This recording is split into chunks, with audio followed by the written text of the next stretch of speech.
Hello, welcome to the video. In this video I wanted to talk a little bit about the last song that I uploaded. I uploaded a cover of Fly on the Windscreen by Depeche Mode to YouTube. I had some questions about how do you make these kind of songs? How do you do a cover song? What are the steps involved? What's the process? And so along the way this time I saved my progress as I went so I could go back and kind of give a demo about how the whole process works.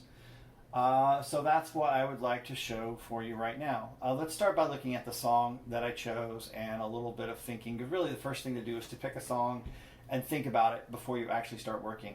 I chose the song Fly on the Windscreen by Depeche Mode because I really like the song, because it fits my voice okay. I'll talk about voice in a little bit. And it is a fun song to do. It's all synthy, so I don't have to worry about trying to emulate other instruments that aren't just synth and drum machines.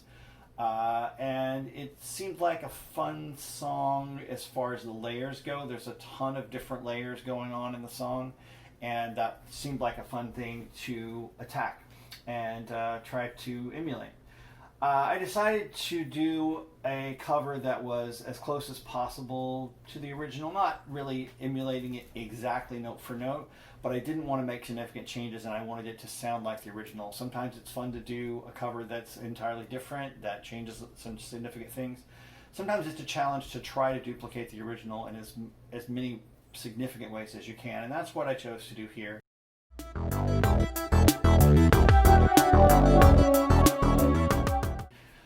For this first segment, this represents approximately 10 seconds of the song, and it took me about an hour to make this, which is a lot of time to spend on a short amount of material, but it was important because I wanted the whole song to sound right, and once you get the basic groove, the basic elements, it becomes really easy to add other stuff on top. So I'm going to go back and just look at these sort of piece by piece and talk about them a little bit, just by soloing out some of the layers. Let's start with the drums because that was the first layer. With most songs like this, most pop songs, you're going to want to make the drums first, just to give yourself a beat to follow as you go through the rest of the song. So it seemed important to get the drums. Here's the drum part in my version. So just those two measures looped over and over again. As I was creating this, you notice I've got this set up with a loop here. My software lets you do this. Pretty much any recording software will let you make a loop like this, so that I can just keep this looping these four measures over and over again, and I can listen to it and tweak and make changes and add things. That just prevents you from having to start and stop over again. You can just get this repetitive loop going. For the drums, I don't spend a lot of time designing things, but it was pretty important to make the drums sound reasonably close to the original. I chose a set of drum sounds that were retro 80s-ish sounding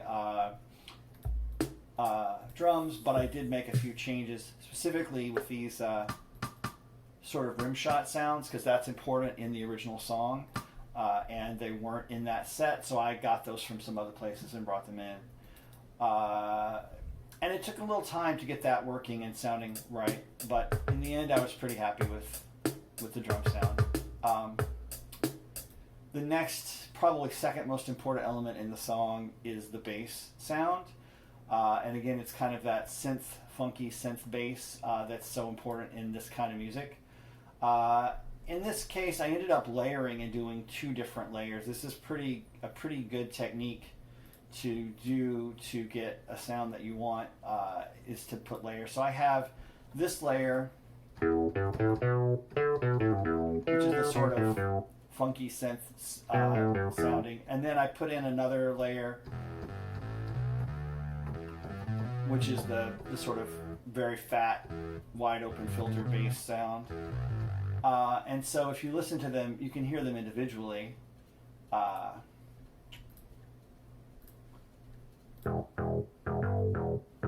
That's the one sound. The other one is,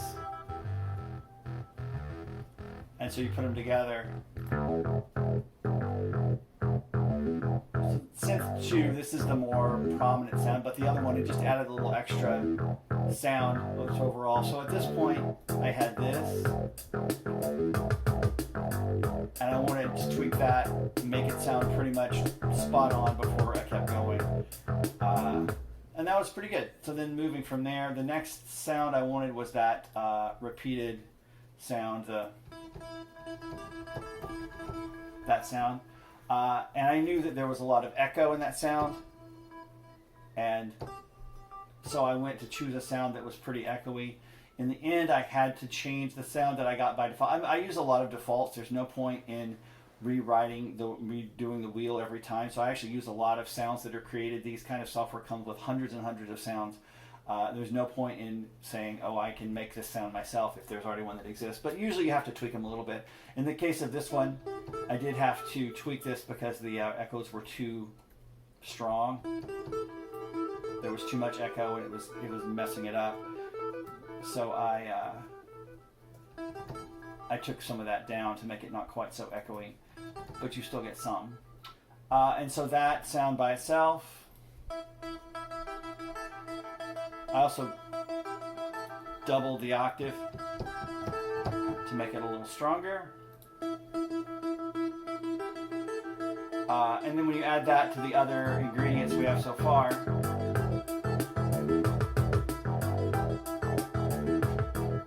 pretty good, pretty nice start. I went ahead and added a few elements. The idea behind this is not to create the song at all, but just to get the feel within a few measures, so you have all the basic instruments, basically your palette of sounds you're going to use later to build the whole song. One of the other important elements is the piano-y sounds that show up here and there. I chose a sound that has a piano and a little bit of a synth behind it. Pretty common kind of sound to use for these kind of bass accents. And it works pretty well in this context. I think you can hear that note coming in there.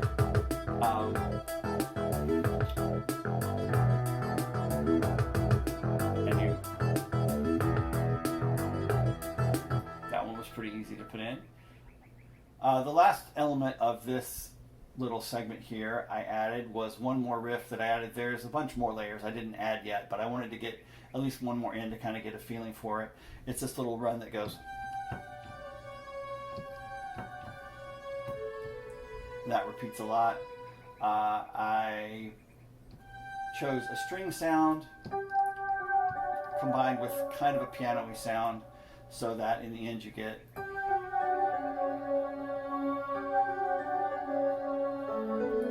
if we add everything in, we can see how that sounds.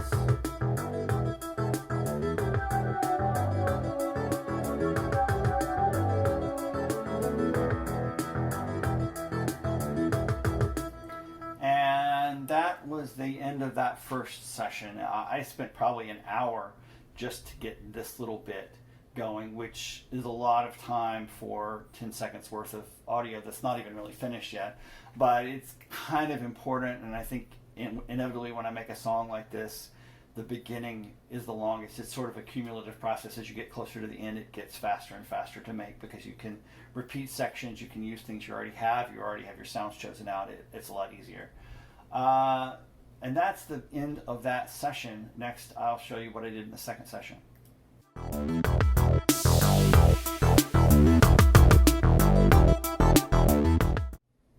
Okay, now I've pulled up the second session of working on this song. Again, my goal here, get all the instrumental parts done in a rough version first before recording the vocals, or at least most of the instrumental done. That way the vocal recording is easier. So here I begin to lay out the actual song as it comes using the layers that I already created. I don't think I added any more except for the drum accents, which just add that little part. That part, just because that added a little something to the song.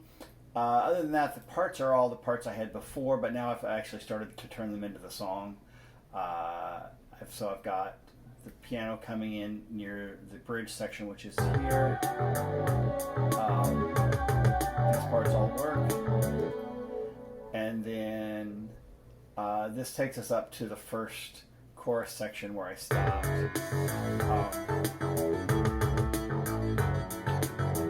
This chorus section is significantly different. So this is essentially the main parts of the first verse.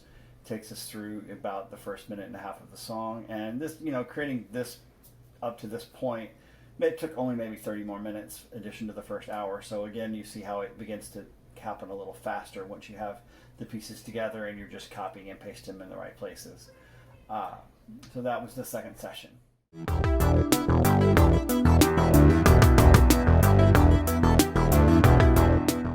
Okay, here is the third recording session that I did. It took, again, maybe 45 minutes to another hour, not terribly long.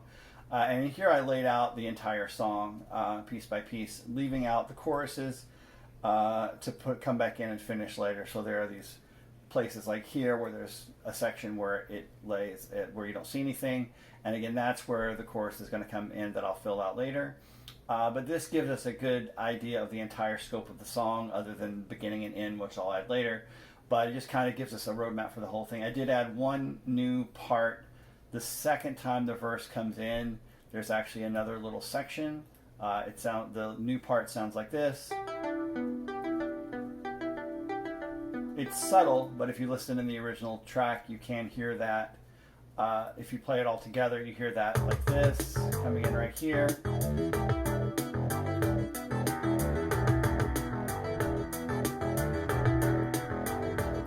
So that was one new layer that I added at this point.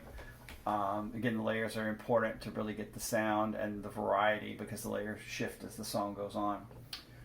And that's about it for the third session.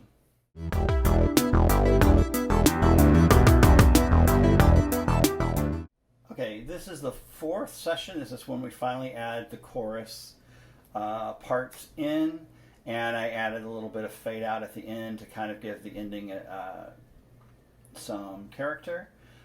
This requires a couple of new layers.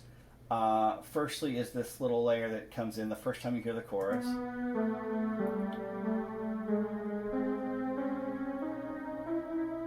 And that, when you add into everything else, sounds like this.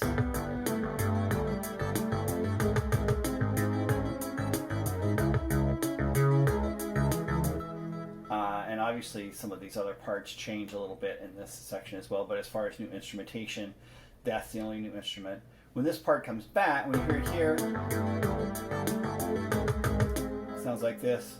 The other two times that we hear this section, there adds an additional layer, which you can hear like this.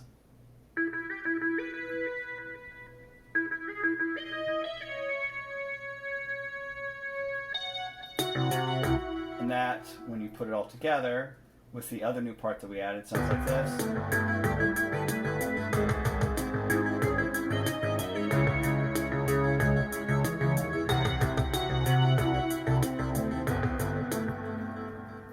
Now it's really beginning to actually sound like the song, which is pretty cool. And the rest of this is just some fade outs at the end.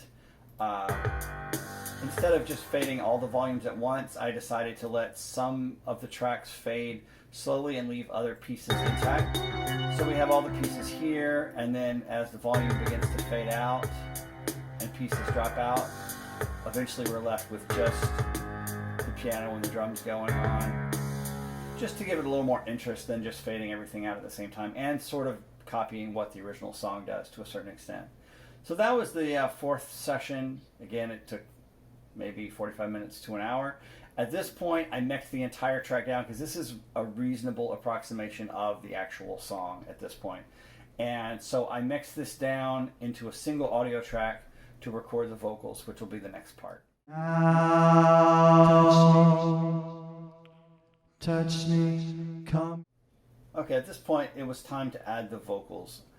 This is the last step before incorporating the vocals back in and doing a final mix down. But to do this, I mixed down all the instrumental parts that I did into one take, or into one track. And that is both to make it easier to keep track of up here, and also to use less processing power so we can really concentrate on the vocals. So this isn't the final audio that we're going to use, but it gives us a rough, close enough estimate. So I put that back into another track where we can see all the timing and going the same, but this is all of the audio right here in this track. So we can play that and hear that's everything we did before, just mixed down to a final track. And then the vocals were recorded on top of that. This is the version that contains all the edits the way I finished it. But to get this started, I recorded everything on just one track. I actually ended up recording the entire song a couple of times so that I could use different takes and do different things with it. This is the part where I tell you that I'm not a good singer at all, and that I'm really glad that modern technology allows me to change my voice and make it a little bit better. I don't have any of the original recordings of me singing before I fixed it, but trust me, it's not as good as what you end up with, and it's still not great, but it's certainly better than it was. So we can take a little segment. I can show you how that works, even though this has already been changed, but you can take a little segment here, and we can see sort of how that works. So here's a piece. Death is everywhere. This is after I have altered it. Oh, you can actually hear, I can see what some of it looked like before I fixed the pitches a little bit, although I also moved them a little bit. But you can hear this. Death is everywhere. A little wavier. And the other thing that was happening is that actually these pitches weren't necessarily even in the right place. They may have been all over the place. So I can just approximate. This isn't really how it was, but I can just approximate. Death is everywhere. Or even worse. So you can see the great thing about this is that you can really go in and put the things exactly where they should have been. And you can use functions like this. And again, most modern software lets you do things like that to even out the edges. It doesn't sound auto-tuned. People think of auto-tune as that very specific effect where this is basically done to the point that you can hear it. But auto-tune is used all the time just to smooth things out, and usually you don't even notice it. Death is everywhere.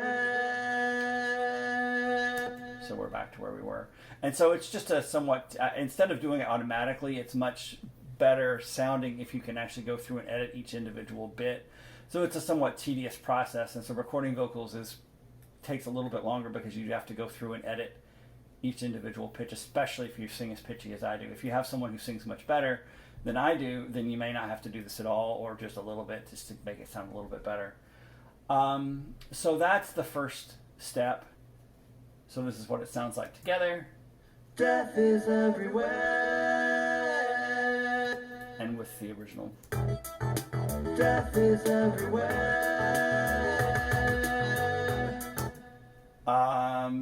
I won't talk a lot about this, but there's some specific amounts of reverb are added, echo, to make the voices sound a little bit more natural. That's pretty common. Another thing that I did for the chorus, well, here's first off, here's where there are actually two extra harmony parts going on. Let's hear what that sounds like. Tonight.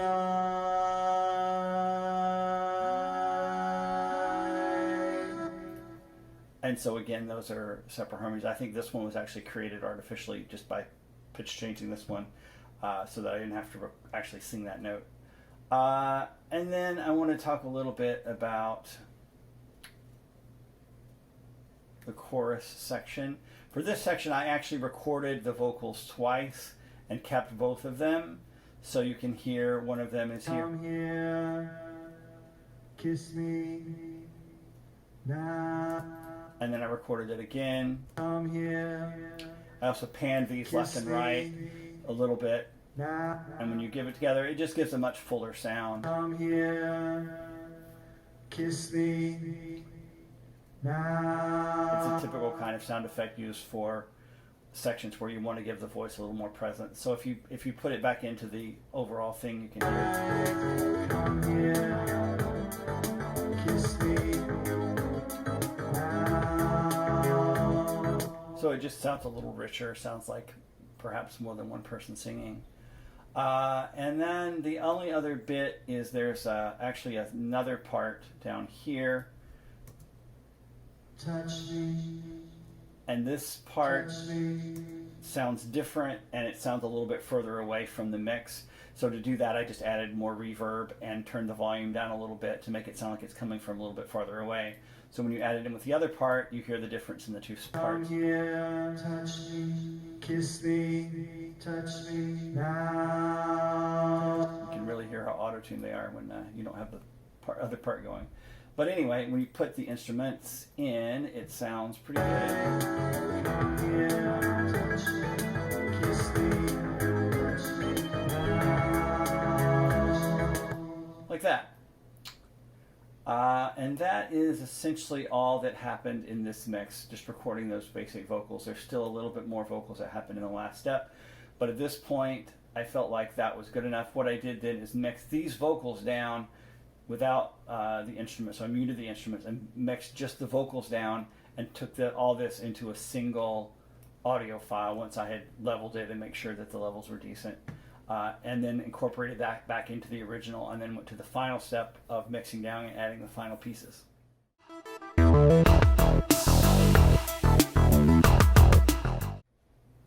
And this is the final stage, which is basically transferring the vocals back over to the original mix, tweaking everything, getting it to sound right, and sort of just adding all the icing on top of the various bits that make it sound good. First off, I had never really added the little breathy sounding element that's so important in the original song. You can hear it right here.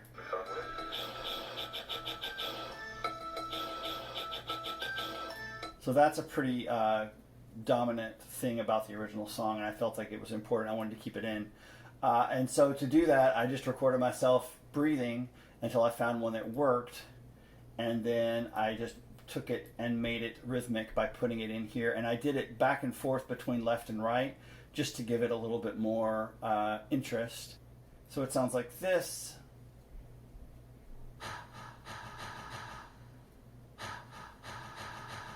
So again, it's just a sample of me taking a breath. I've added a little bit of reverb, and that's about it. So when you incorporate it back into the whole song, it definitely makes it sound a little bit better.